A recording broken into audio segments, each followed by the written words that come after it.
Goods to fans of the dystopian sci-fi novels. The second installment of the Broken One series, called Evanescent, is a much darker offering and looks at choice, and Ava learns more about who she really is. Joining me in studio is the author. For the benefit of this conversation, Carlyle, let's just, for those that haven't read the first one, The Broken Destiny, let's just get them all up to par. Give us a synopsis of both books. Good morning, Sam. Broken Destiny is the first book, and it's about a colony of humans who've been exiled to a planet. And Ava then learns that she has a destiny to save the dying race, and she's got powers. So in the second book, we explore the powers a little bit more, and the choices that come with the powers, the responsibilities, and whether or not you should go a little bit darker or, play around with it. But you have gone darker. I've gone a lot darker in this book. Where does that sit in your mind? Because, obviously the character, they kind of live with you. Ava lives with you while you're developing the story. How dark did you go? I essentially went really, really dark. Ultimately, what I'd like to play around with is the fact that you have to be a good balance of both dark and light in order to defeat your enemy, which is essentially dark. So you need to know the darkness in order to experience the light and defeat the dark. One of the interesting things that I just discovered before we started this interview, that Evanescent has been written 12 times, and this is what you came up with. You tore up every other version of this book before you settled with this one. I did. I fought with the main character so much. I just couldn't get along with her. So I just, let's start from the beginning, let's start from the beginning. Eventually I did have to put a really huge twist in it for us to get along in the second one. From a narrative perspective and from a creative perspective, you're right in the I perspective with Ava. Where does that put you creatively? Because you're living that character, you're breathing through that character. Essentially, I've written all my emotional traumas, tribulations, I've written through her and just dramatified it. Just so that, the teenagers or whoever reads the book, that they relate and they're in that world and they know that they're not alone.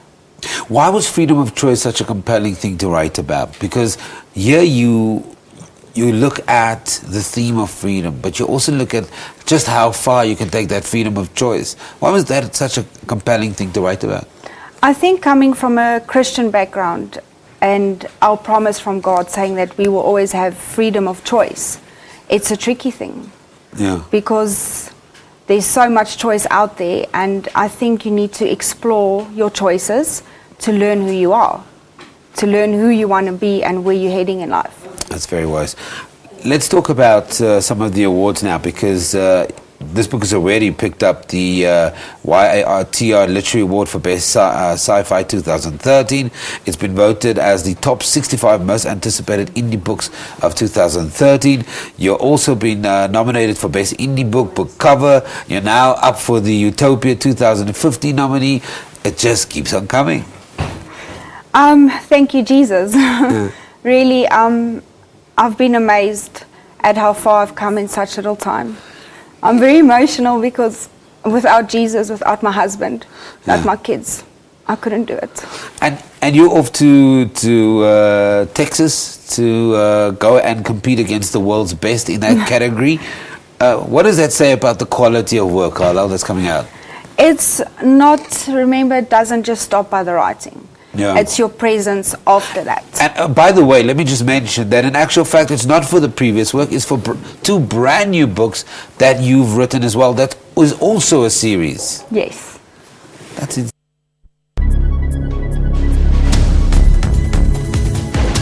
I've been nominated for 2 of my books and then 1 for the author.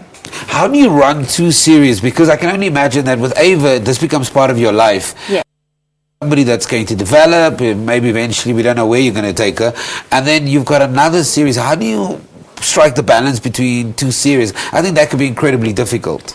It's not. Sometimes most authors just do one for their entire life. For me, I'm very impulsive, so when there's an idea in my head, I have to run with it.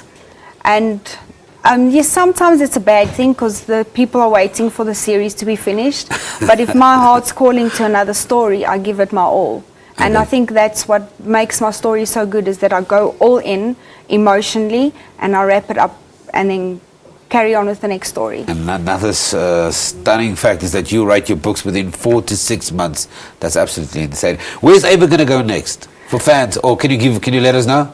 The third installment will be the final. It will be called Ignite. Comes out next year, and she will travel back to Earth to meet up with Cain from the Bible. Yeah. He has the cure to her disease, which you The learn about shadowing in disease, Evanescent. Yes, and so they all have to go back to Earth and look for Cain.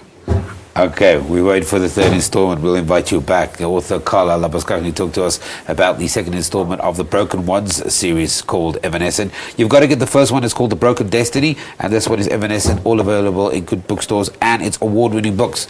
Let's go to Lebo.